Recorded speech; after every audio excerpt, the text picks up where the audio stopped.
प्रश्नावली भी बहुत छोटी सी है, इसको भी हम लोग बहुत जल्दी कर लेंगे। तीसरे प्रश्न में बोला जा रहा है कि क्या एक ऐसी आम की बगिया बनाना संभव है जिसकी जो लंबाई है वो चौड़ाई की 2 गुनी हो। तो अगर चौड़ाई उसकी x मान लो तो लंबाई कितनी हो जाएगी राजा बाबू? 2x। आने बात समझ में? तो अगर पूछा जा रहा है कि और साथ में बोला जा रहा है कि उसका जो क्षेत्रफल है वो कितना हो? 800 मीटर स्क्वायर, यानी कि 800 वर्ग मीटर हो। तो क्या ऐसा संभव है? संभव है या नहीं है? हम लोग अगर इसका द्विघात समीकरण बन रहा होगा तो द्विघात समीकरण का विविक्तर निकाल करके बता सकते हैं। तो देखते हैं इसमें क्या हो जाएगा। इसका क्षेत्रफल क्या होगा? x गुणे 2x बराबर 800। 2 से आपने काट दिया तो आपका आ जाएगा 400। तो x स्क्वायर बराबर 400। अगर इसका समीकरण आप निकालोगे तो हो जाएगा x स्क्वायर ऋण 400 बराबर 0। तो यहां से विविक्तर क्या निकलेगा? विविक्तर जो है d बराबर होता है b स्क्वायर माइनस 4ac, और b होता क्या है राजा बाबू? x का गुणांक, और x का गुणांक तो यहाँ पर है ही नहीं, शून्य है ही नहीं, मतलब शून्य है, तो शून्य हो गया। शून्य ऋण 4a कितना है? 1, और c कितना है? c है आपका ऋण 400। तो यहाँ पर देखिए शून्य, ये ऋण ऋण हो जाएगा धन, हो जाएगा 1600। ठीक है, तो यहाँ पर जो d आपका आ रहा है वो एक धनात्मक संख्या आ रही है। इसका मतलब क्या हो जाएगा कि इसका जो भी मूल निकलेंगे वो दो मूल निकलेंगे और दोनों ही अलग अलग होंगे। क्यों? क्योंकि धनात्मक है d। अच्छा, तो इसके मूल क्या हो जाएंगे? मूल यहाँ पर वैसे सीधा ही सीधा था, x स्क्वायर बराबर 400 था, तो x बराबर सीधा सीधा प्लस माइनस 20 हो जाएगा यार, सीधा, इसमें कुछ सोचने की बात ही नहीं है। तो अब प्लस माइनस 20 का मतलब क्या हुआ कि क्या लंबाई ऋण 20 हो सकती है? नहीं हो सकती है, तो x हो जाएगा आपका 20 मीटर और आपकी लंबाई हो जाएगी 40 मीटर। इतना आसान प्रश्न था, बताइए। यहाँ पर तो हमें कुछ और करना ही नहीं पड़ा, यहाँ पर सीधा सीधा दिख रहा है, द्विघात समीकरण तो है लेकिन x का पद ही नहीं है, x सीधा x स्क्वायर है और कांस्टेंट है, तो सीधा ही निकाल दो, क्यों फार्मूले में डालने की कोई जरूरत ही नहीं है। ठीक है, अगला प्रश्न करते हैं। देखिए यहां पर दिया जा रहा है कि 2 मित्र हैं, उनकी आयु का योग जो है वो 20 वर्ष है। तो मान लेते हैं एक की आयु x है, दूसरे की y है, दोनों का योग हमें दे रखा है 20 वर्ष।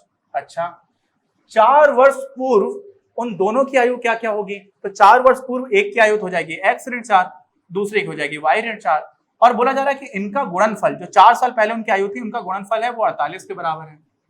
तो पहले तो पूछा जा रहा है कि क्या ऐसा संभव है?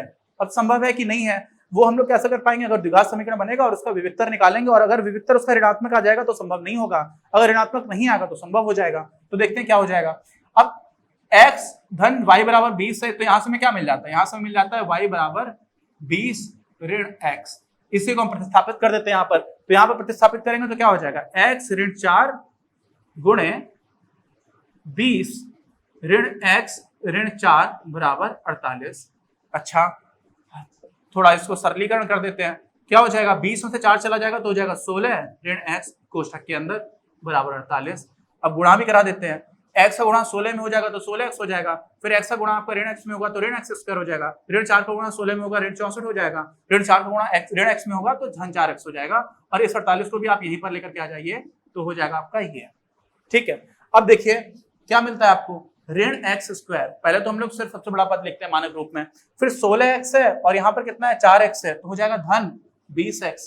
यहाँ पे ऋण 64 है, यहाँ पे ऋण 48 है, दोनों को जोड़ देंगे तो क्या हो जाएगा बताइए? ऋण ऋण का है ना, तो 4 और 8 12 की 2 हासिल लगी 1, 6 4 10 और 1 11, ये बराबर 0। अब इसी को हम पूरे को ऋण x से गुणा कर दें, क्यों? क्योंकि x स्क्वायर धनात्मक बना लेते हैं, नहीं भी करो तो चलेगा, कोई बात नहीं। आप सोचते हो क्यों करते? देखिए x स्क्वायर का पद धनात्मक धन एक रहता है ना, तो काफी हम लोग के ज्यादातर प्रश्न उसी तरह से होते हैं, तो हमारी प्रैक्टिस हो जाती है, इसलिए हमें वहां से देखना थोड़ा आसान हो जाता है, लेकिन कोई फर्क नहीं पड़ता है। इसका विविक्तर क्या होगा? इसका विविक्तर हो जाएगा b स्क्वायर ऋण 4ac, हमेशा की तरह b कितना है? इसमें b है धन 20, ठीक है, तो 20 का स्क्वायर कर दिया, ऋण 4a कितना है? a यहाँ पर ऋण 1 है, ध्यान से देखो, x स्क्वायर का जो गुणनफल है, गुणांक है वो क्या है? ऋण 1 है, और c कितना है? ऋण 112, ऋण 112 है। अच्छा, तो 20 का वर्ग कितना हो जाएगा? 400, और ये कितना हो जाएगा? ये ऋण है, ये ऋण है, ये ऋण है, 3 बार ऋण है, तो कितना हो जाएगा? 3 बार अगर आप ऋण करोगे तो कितना हो जाएगा यार? सोचो, 3 बार आपने ऋण कर दिया तो हो जाएगा आपका ऋण ऋण ऋण ऋण ही रहेगा, और गुणा कर दोगे तो हो जाएगा 448। तो विविक्तर यहाँ पर आ गया ऋण 48। तो इसका मतलब जब विविक्तर आपका कैसा आ रहा है? निगेटिव, यानी कि जो डी है वो छोटा है किससे? 0 से, तो इसका मतलब इस तरह की स्थिति संभव ही नहीं है। तो जो हमने समीकरण बना तो दिए हैं, लेकिन ये वास्तव में संभव ही नहीं है वास्तविक जीवन में। और ऐसा क्यों नहीं है? सोचो, देखो, अगर हम किसी भी संख्या का, जैसे 20 है, दोनों का योग कितना था 20। अगर दोनों की बराबर उम्र होती 10 और 10 तो इनका गुणनफल अधिकतम हो सकता था। कितना हो सकता था? अधिकतम। 4 वर्ष पहले दोनों की संख्याओं का योग तो 12 ही होगा, ये तो मैं पता है, दोनों का योग 12 होगा, दोनों की उम्र कितनी होगी कितना ही पता। तो अधिकतम गुणनफल है तो कब आ सकता है? जब दोनों को बराबर बराबर तोड़ दोगे। 6 6 36 तो 36 हो सकता था अधिकतम, लेकिन यहाँ पे तो उन्होंने 48 दे रखा है तो वो हो ही नहीं सकता था, वो दिख गया था पहले से ही। लेकिन ठीक है, हमें विविक्तर करके निकालना है क्योंकि हमारे चैप्टर में विविक्तर बताया गया है, तो हमने विविक्तर से कर दिया। ठीक है, अब आखिरी प्रश्न बचा, उसको भी देख लेते हैं। बोला जा रहा है कि एक हमें पार्क बनाना है 5वें प्रश्न में, और उसका परिमाप है 80 मीटर और उसका क्षेत्रफल 400 मीटर स्क्वायर हो, तो क्या यह संभव है? और अगर है तो इसकी लंबाई और चौड़ाई बताइए। अब यहाँ पर समस्या ये है कि हमें उसकी आकृति क्या है वो बताई नहीं गई है, लेकिन लंबाई और चौड़ाई पूछी जा रही है, तो हम मान लेते हैं कि लंबाई और चौड़ाई की जो बात की जा रही है ना, वो हो सकता है कोई आयत हो। ठीक है, आयताकार भी हो सकता है। वैसे मुझे दिख गया यार, इसमें पता है क्या, इतना आसान होता है, इसमें 20 मीटर भुजा का वर्ग बनेगा। देखिए ये 80 मीटर हो जाएगा इसकी परिमाप, और इसी का जब 20 से 20 में गुणा कर देंगे तो 400 मिल जाएगा, 400 मीटर स्क्वायर, तो वर्ग बनेगा, है ना। इतनी आसान वैल्यूज दी होती तो सीधे उत्तर दिख जाता है, लेकिन ठीक है, क्योंकि हमें कुछ दिया नहीं गया है तो लंबाई और चौड़ाई पूछी गई, तो हम मान लेते हैं कि भाई लंबाई जो है कुछ भी हो सकती है, x चौड़ाई हो जाएगी तो y मान लेते तो लंबाई हो गई। ठीक है, तो हमें दिया क्या गया? हमें दे रखा है 2x धन y बराबर 80।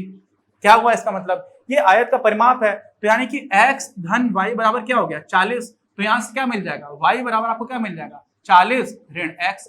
ये आपका पहला समीकरण हो गया। और साथ में क्या दे रखा है आपको? क्षेत्रफल भी दे रखा है। क्षेत्रफल कितना दे रखा है? क्षेत्रफल होता है आयत का लंबाई गुणा चौड़ाई, तो चौड़ाई गुणा लंबाई कर दो, कोई दिक्कत नहीं है। चौड़ाई हमने x मान रखा है इसलिए चौड़ाई पहले बोल रहा हूँ। ठीक है, तो चौड़ाई गुणा लंबाई कितना हो जाएगा? 400, ये दे रखा है। अब यहाँ पर y की जगह क्या कर देंगे? प्रतिस्थापित कर देंगे। प्रतिस्थापित कैसे करोगे? 40 ऋण x से प्रतिस्थापित कर दिया, क्या हो गया? 400। अब ये आपको कितना लिखा हुआ? ये लिखा हुआ ऋण x स्क्वायर धन 40x ऋण 400 बराबर 0। इसको और व्यवस्थित कर देते हैं तो हो जाएगा x स्क्वायर ऋण 40x धन 400 बराबर 0।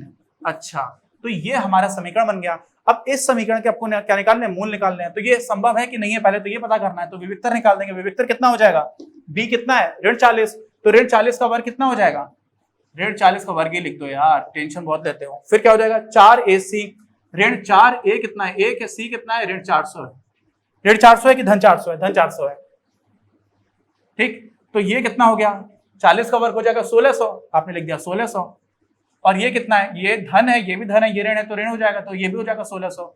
इसका मतलब इसका आपको एक ही शून्य आ गया ना, यानी कि दोनों रूट एक ही जैसे होंगे, और वो मुझे दिख रहा है वर्ग बनेगा यहाँ पर। ठीक, अब कितना हो जाएगा उसका मान निकाल देते हैं। तो x बराबर आप सीधे सीधे निकाल दो। x बराबर क्या हो जाएगा? माइनस b, तो माइनस 40 है तो माइनस माइनस प्लस हो जाएगा, प्लस माइनस b का स्क्वायर, ये तो आप ऑलरेडी निकाल चुके हो, यही तो निकाला है शून्य, तो ये शून्य हो जाएगा बटे कितना? 2 इंटू a कितना है? 1 है, तो यहाँ पे 40 से आप 2 से भाग दे दोगे, आपको मिल जाएगा 20। और दो मूल निकलेंगे, दोनों ही 20 निकलेंगे, दो समान मूल होंगे ऐसा लिख देंगे। और इसका मतलब दो समान मूल वैसे भी यहाँ पर हमारी रियल लाइफ सिचुएशन दे रखी है, तो उसमें क्या हो जाएगा कि x हमारा आ जाएगा 20 मीटर। ठीक है, चलो अच्छा, अभी तो x निकला, आप बोलोगे y तुमने अलग से माना हुआ था। ठीक है, तो y बराबर क्या है? 40 माइनस x, और x कितना निकल के आ गया? 20, तो y भी तो आपका 20 हो गया। तो यानी कि लंबाई और चौड़ाई दोनों 20-20 हो गई, और दोनों ही 20-20 अगर हो गई तो क्या हो गया? फिर वो हमारा वर्ग बन गया। ठीक है, तो ये संभव भी है और वर्ग बनेगा, लंबाई और चौड़ाई दोनों ही 20 मीटर हो जाएंगी। तो ये हमारी पूरी एक्सरसाइज हो गई, पूरा चैप्टर हो गया। बहुत छोटा सा चैप्टर था, बहुपद पढ़ने के बाद तो और भी आसान था। फिर 2 चरों में हम लोगों ने रैखिक समीकरण युग्म पढ़े हुए थे, जैसे यहाँ पर भी हम लोगों ने 2 समीकरण में रैखिक समीकरण युग्म बनाया था एक, और उसी को यूज किया। y जो निकल के आया उसको हमने प्रतिस्थापित कर दिया। तो हमारे पुराने अध्यायों का क्या हो रहा है? यहाँ पर यूज हो रहा है। साथ में हम लोगों ने जो रियल नंबर्स पढ़ा था, वास्तविक संख्याएं पढ़ा था पहले चैप्टर में, उसका भी प्रयोग हो रहा है। क्यों? क्योंकि जब आपका विविक्तर नेगेटिव आ जाता है तो हम लोग बोल देते हैं कि वास्तविक हल नहीं है, समझो ना। तो हर चीज का यहाँ पर क्या हो रहा है? प्रयोग आ रहा है। तो इसीलिए गणित जो है सिस्टमेटिक विषय है। अगर आपको पहले का नहीं पता है तो आप आगे का ठीक से नहीं सीख पाओगे। तो हम लोगों ने क्या कर लिया? ये चैप्टर कंप्लीट कर लिया है। ऐच्छिक प्रश्नावली आप लोग जरूर करिएगा, जहां पर डाउट हो मुझे कमेंट बॉक्स में लिख करके बताइएगा, उसको भी हम लोग पूरा निपटा देंगे। ठीक है, तो मिलते हैं हम लोग अपने अगले चैप्टर में। अपनी क्लास का उद्देश्य आप सभी के लिए आप ही की भाषा में गुणवत्तापूर्ण शिक्षा उपलब्ध कराना है। कक्षा 12 तक के सभी प्रमुख विषयों पर हम वीडियोस बना रहे हैं, और कुछ विषयों पर वीडियोस आपके अपने चैनल अपनी क्लास की ही अन्य प्लेलिस्ट पर अपलोड भी हो चुके हैं। ज्ञान के प्रकाश से देश को सशक्त बनाने के हमारे इस प्रयास में इस चैनल को सब्सक्राइब करके और लोगों के साथ शेयर करके अपना बहुमूल्य योगदान जरूर दें। पढ़ेगा इंडिया तो बढ़ेगा इंडिया।